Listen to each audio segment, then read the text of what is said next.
The big man in the NBA is dead. That's a common thing that you would hear a few seasons ago. Back in the days of Bill Russell and Wilt Chamberlain, the game was essentially get it in the post and get out of the way. Even with the NBA moving to a more perimeter-oriented game, big men like Hakeem Olajuwon and Shaquille O'Neal still dominated the game. But after that, big men really fell off of the map. The game became more and more about small forwards and shooting guards. And more recently, it has become more about point guards.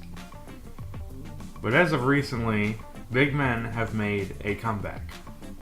But they don't quite play the way that they used to. The game plan of the big man used to be just score the ball in the post, play defense, and rebound. Modern NBA big men are also asked to pass, dribble, shoot from all over the court, and overall be more versatile. So I'm going to talk about a few of these new age big men.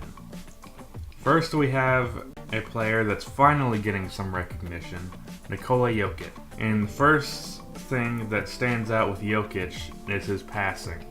Forget being a good passing center. He's just a good passing player in general. On top of his passing, he is also a good ball handler and rebounder, so he actually has the ability to go coast to coast as a center, and his mid-range jumper is money.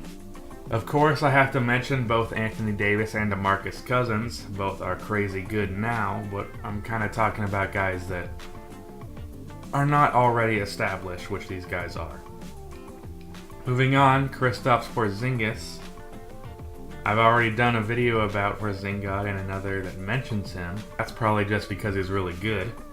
KP can score in every way imaginable, and he's already one of the best defenders in the NBA, as he is number one in rim protection statistically as far as field goal percentage is concerned. And he's the future of the Knicks, which is why Melo is probably getting traded. Myles Turner, I feel, is the most underrated of this bunch. He's a really good shooter and a really good athlete, and he could be a decent second option to Paul George eventually. Next, we have Karl Anthony Towns. Number one word you think of when it comes to Cat is versatility.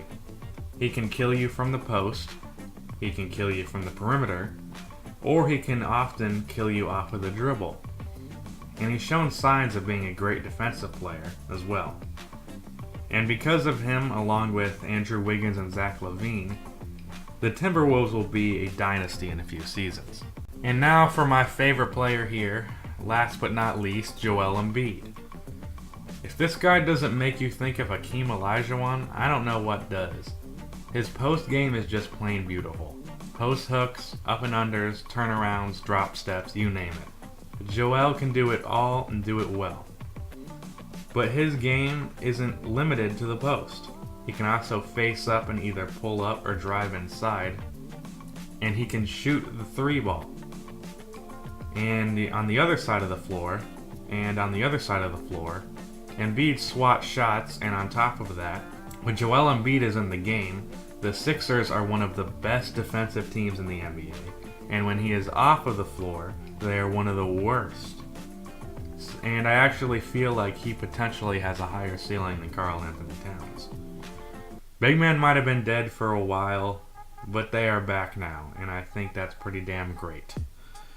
That's the end of this video. Please be sure to like and subscribe, and I am out.